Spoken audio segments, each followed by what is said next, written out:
जादुई टमाटर। माधव अपने खेतों में से पके हुए लाल लाल टमाटर तोड़ रहा था।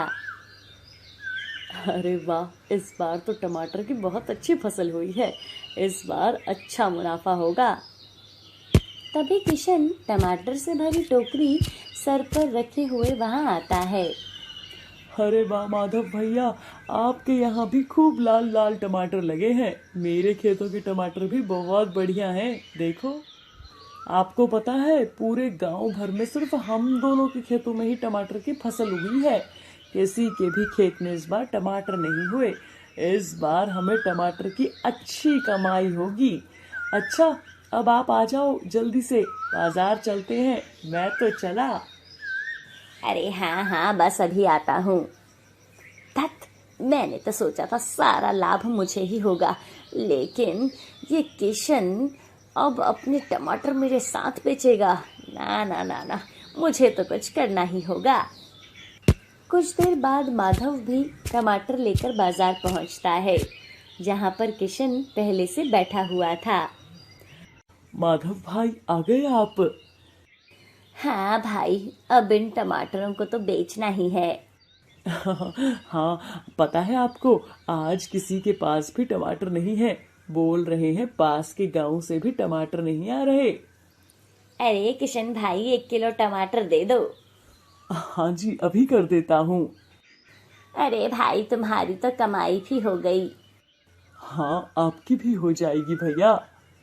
कुछ देर के बाद एक औरत वहां आती है।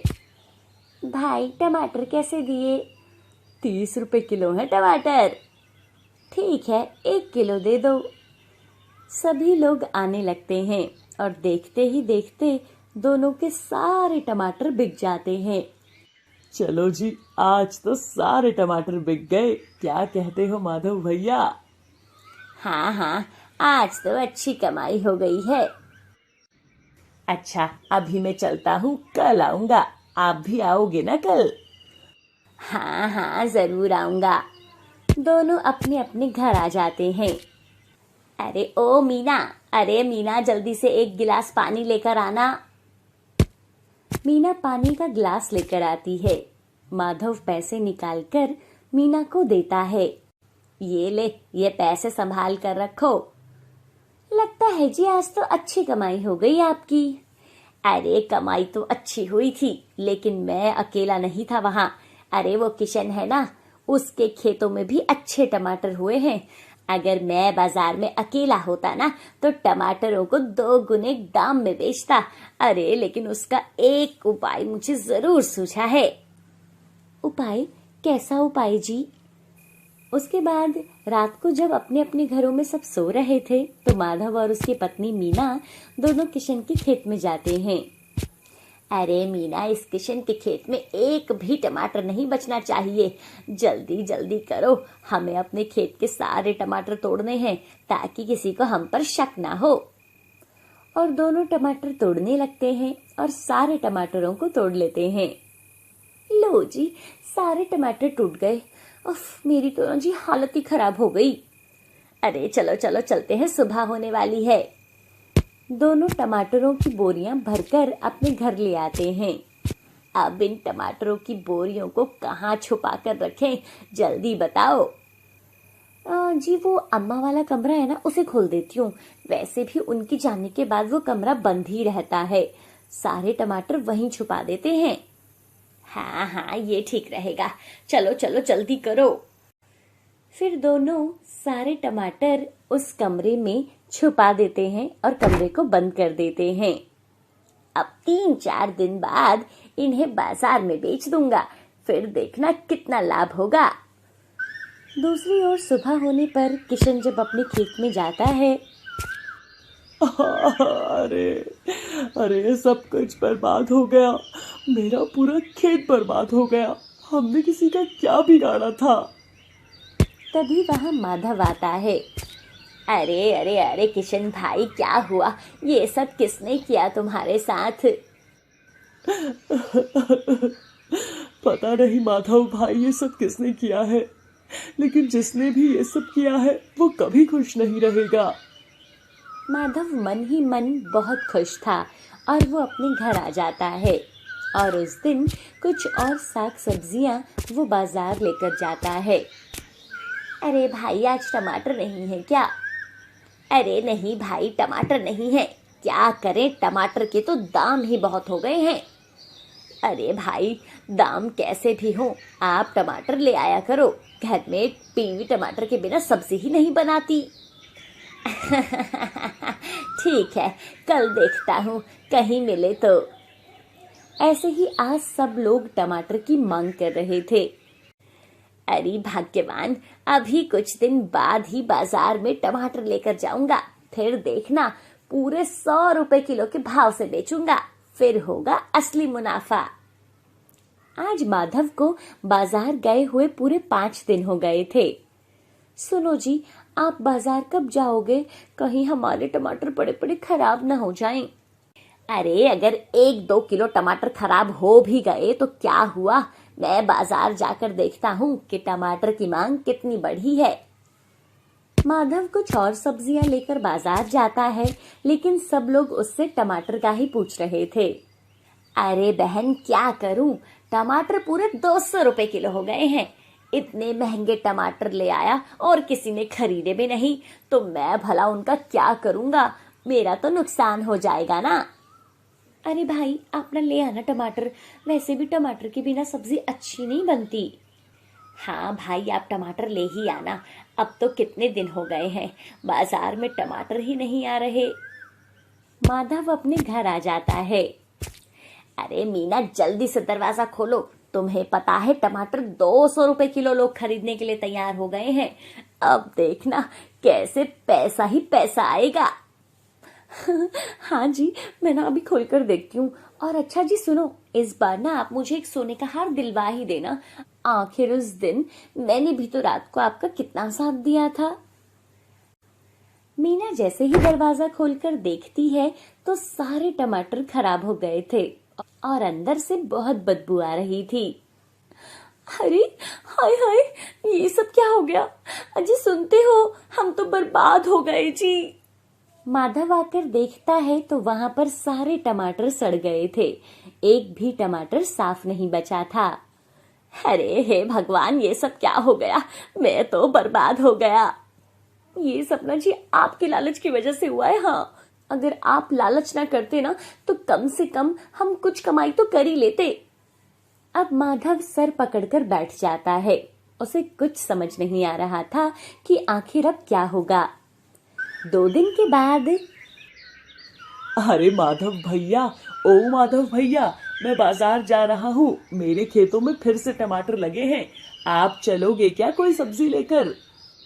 क्या तुम्हारे खेत में टमाटर लगे हैं? हाँ हाँ, ये देखो, आप तो अपने खेतों में तब से आते ही नहीं। खेतों में काम करो, सब ठीक हो जाएगा। अच्छा, मैं अभी चलता हूँ। अरे इसका खेत तो मैंने बर्बाद कर दिया था, फिर टमाटर कैसे हो गए? माधव खेत में जाकर देखता है तो सच में किशन के खेतों में टमाटर लगे हुए थे। अरे ये क्या जादू किया है इसने? टमाटर इतनी जल्दी दोबारा कैसे तैयार हो गए? और मेरे खेतों में तो अभी तक कुछ भी नहीं हुआ।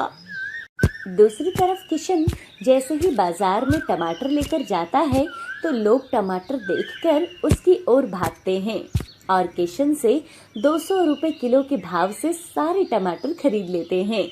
अब किशन खूब पैसे कमाता है और माधव सर पकड़कर बैठ जाता है। ये कहानी है जादुई मूलियों की, जो गरीब और बेसहारा लोगों की मदद करने आई थी।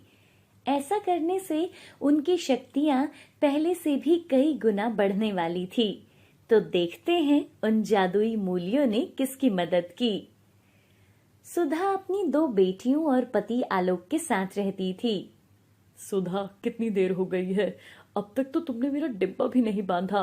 तुम्हें पता है ना, खेत में देर से पहुंचूंगा तो सेठ मुझे 100 बातें सुनाएगा। जी वो मैंने रोटी बना दी है, लेकिन ना आज कोई भी सब्जी नहीं है। अरे तो कोई बात नहीं, अचार के साथ ही दे दो। तभी गुड़िया के रोने की आवाज आने लगती है। राधा बेटा, गुड़िया को देखना जरा, मैं तुम्हारे पिताजी का खाना बांध रही हूँ। सुधा जल्दी से अचार के साथ रोटी डिब्बे में बांध देती है और आलोक खेत में काम करने के लिए चला जाता है। इधर सुधा भी अपनी गुड़िया को दूध पिलाती है और फिर राधा को खाना खिलाकर स्कूल भेज देती है और वो खुद घर के कामों में लग जाती है। इधर आलोक सेठ के खेत में काम कर रहा था। तभी सेठ वहां आता है। अरे, तुम अभी तक खेत की जुताई का ही काम कर रहे हो? तुम्हें बोला था ना कि कल तक मूली के बीज बो देना। सेठ जी, वो जमीन बहुत ज्यादा सख्त है, जुताई में बहुत समय लग रहा है। अरे हाँ हाँ, सब जानता हूँ, कामचोर हो गया है तू। नहीं सेठ जी, ऐसा कुछ नहीं है। आप खुद देखो, जमीन कैसे पत्थर बनी हुई है। तभी सेठ आलोक को थप्पड़ लगा देता है। अब तू मुझे सिखाएगा कि मेरी जमीन कैसी है? तू रुक, मैं तेरा अभी हिसाब करता हूँ। काम के लिए तेरे जैसे मेरे आगे पीछे घूमते रहते हैं। माफ कर दो सेठ जी, गलती हो गई, मैं अभी सब करता हूँ। आलोक अपने काम में लग जाता है और जो सेठ ने उसे बीज दिए थे वो उन्हें बोने लगता है। आलोक को सेठ का व्यवहार बहुत बुरा लगता है, लेकिन एक गरीब इंसान आखिर कर भी क्या सकता है। वो अपने परिवार के पेट की भूख के खातिर अपना अपमान न जाने कितनी बार सहता है। शाम हो जाती है। लगातार खेत में काम कर रहा आलोक सारी मूली के बीज खेत में बो देता है और रोटी का डिब्बा ऐसे ही उठाकर घर के लिए आ जाता है। आ गई जी आप ना हाथ मुंह धो लीजिए, मैं अभी खाना लगा देती हूँ। अरे नहीं सुधा, पहले एक गिलास पानी दे दो, बहुत प्यास लगी है। तभी राधा भी भागते हुए वहां आती है। पिताजी आ गए, पिताजी आ गए। तभी सुधा भी पानी का गिलास लेकर आती है और वो आलोक को देती है और खाने का डिब्बा उठाती है। अरे ये क्या, आपने आज खाना नहीं खाया? आज खेत में बहुत काम था, खाने का समय ही नहीं मिल पाया। क्या मतलब समय नहीं मिला आपको? आपको अपने ना शरीर का भी ध्यान रखना चाहिए। अच्छा, आप जल्दी से हाथ मुंह धो लीजिए, मैं खाना लगा देती हूँ। आलोक जैसे ही उठकर खड़ा होने लगता है वो जमीन पर गिर जाता है। अरे क्या हुआ आपको? हे भगवान, ये सब क्या हो रहा है? सुधा आलोक को उठाती है और चारपाई पर लेटा देती है। क्या हुआ पिताजी आपको? माँ, पिताजी को क्या हुआ? बेटा, तू पिताजी और गुड़िया का ध्यान रखना, मैं डॉक्टर को बुलाकर लाती हूँ। कुछ देर के बाद वहां डॉक्टर आता है और आलोक को दवाई देता है। आपको आराम की बहुत जरूरत है, तेज बुखार के साथ साथ शरीर में बहुत कमजोरी हो गई है। मैं ये दवाई दे रहा हूँ, इसे इस समय से लेते रहिएगा। डॉक्टर के जाने के बाद सुधा आलोक को खाना खिलाती है और समय से दवाई भी देती है। अगली सुबह, सुधा, मैं काम पर जा रहा हूँ। अरे आपको तो अभी भी बुखार है, डॉक्टर ने आपको आराम करने के लिए बोला था। आप कहीं नहीं जा रहे हो, आप घर पर ही बैठो। हमारी किस्मत में आराम कहाँ है, और अगर मैं आराम करूंगा तो घर कैसे चलेगा? तुम्हें तो पता है ना सेठ कैसा है, अगर काम पर नहीं गया तो वो मुझे काम से निकाल देगा। आप चिंता मत करो, आज काम पर मैं चली जाती हूँ, आप अपना और गुड़िया का ध्यान रखना। सुधा आलोक को खाना, दवाई सब कुछ देकर अपने आप काम पर चली जाती है। सेठ जी नमस्ते, वो आज आलोक जी की तबीयत खराब है, इसलिए काम पर मैं आई हूँ। ठीक है, चलो काम पर लग जाओ, पूरे खेत में पानी देना है। सुधा खेत में पानी देने के काम में लग जाती है और देखती है कि खेत में 5 मूली के पौधे उग आए हैं। अरे ये 5 मूली के पौधे सबसे पहले कैसे उग गए? लगता है ये बीज पहले से ही यहाँ गिरे होंगे। काम करते करते और आलोक और गुड़िया के बारे में सोचते सोचते शाम हो जाती है और शाम होते ही वो सेठ के घर जाती है। सेठ जी, आधे खेत में पानी लगा दिया है, आधा कल आकर लगा दूंगी। अरे अभी तो अंधेरा भी नहीं हुआ और तू मुंह उठाकर घर जा रही है। जा, अभी 1 और घंटा काम कर ले। सेठ जी, वो मेरी बच्ची छोटी है, अभी उसे भी देखना है और इनकी तबीयत भी ठीक नहीं है। 1 घंटे में कौन सा उसकी सांसें रुक जाएगी? जा खेत में काम कर ले, अब मेरा दिमाग मत खराब कर। सेठ के पास कुछ और आदमी भी बैठे हुए थे जो सुधा को देखकर हंसने लगते हैं। सुधा की आंखों में आंसू आने लगते हैं। चल ठीक है, चली जा, कल सुबह समय से आ जाना। सेठ जी, वो आज के पैसे दे देते तो जाते समय राशन और बेटी के लिए दूध ले जाती। सेठ गुस्से से बोलता है, अरे तुम लोग काम 1 रुपए का नहीं करते और पैसे के लिए मुंह खोलने लगते हो। पैसे कल ही मिलेंगे, चुपचाप चली जा अब। सुधा बिना कुछ बोले हुए वहां से चली जाती है, क्योंकि वहां खड़े खड़े वो खुद को और बेइज्जत नहीं करवाना चाहती थी। घर पहुंचते ही सुधा देखती है कि गुड़िया रो रही थी और आलोक को भी बहुत तेज बुखार था। सुधा, गुड़िया का दूध खत्म हो गया है, तुम सेठ से कुछ पैसे लाई हो क्या? सुधा की आंखों में आंसू आ जाते हैं।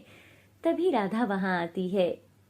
माँ, आपके पल्लू के साथ देखो, मूलियां लगी हुई है।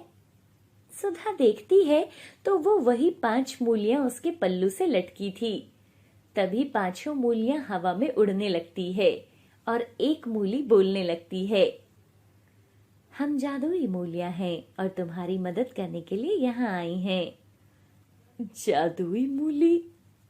हाँ, तुम जो चाहे हमसे मांग सकते हो। मेरी बेटी को बहुत भूख लगी है, उसके लिए मुझे दूध चाहिए। तभी वहां एक दूध की बोतल आ जाती है। लेकिन आप हमारी मदद क्यों कर रहे हो? जरूरतमंद लोगों की मदद करने से हमारी शक्तियां पहले से भी ज्यादा बढ़ जाएंगी और तुम्हारी हालत देख हमें लगा कि तुम्हें हमारी जरूरत है, इसलिए हम यहाँ तुम्हारी मदद करने आए हैं। अब तुम कुछ ऐसा मांगो जिससे तुम अपना बाकी का जीवन आराम से बिता सको। आलोक और सुधा उन जादुई मूलियों से धन दौलत मांगते हैं और जादुई मूलियां उन्हें ढेर सारे पैसे दे देती हैं। अब तुम इन पैसों से अपना काम कर सकते हो, तुम्हें उस लालची सेठ के यहाँ काम पर जाने की कोई जरूरत नहीं। अच्छा, अब हम चलते हैं, हमें किसी दूसरे इंसान को ढूंढना है जिसे हमारी जरूरत है। ऐसा बोलकर वो जादुई मूलियां हवा में उड़ते हुए वहां से चली जाती हैं। आलोक को अब सारी मुसीबतों से छुटकारा मिल गया था और वो गांव में अपनी जमीन खरीद लेता है, जिसमें वो अब मूली की फसल उगाने लगा था। दूसरी ओर लालची और निर्दयी सेठ की सारी मूलियां सूख गई थी और अब उसके खेत में कोई भी फसल नहीं होती थी। धीरे धीरे आलोक गांव का बहुत ही धनी आदमी बन गया और वो सबकी मदद करने लगा।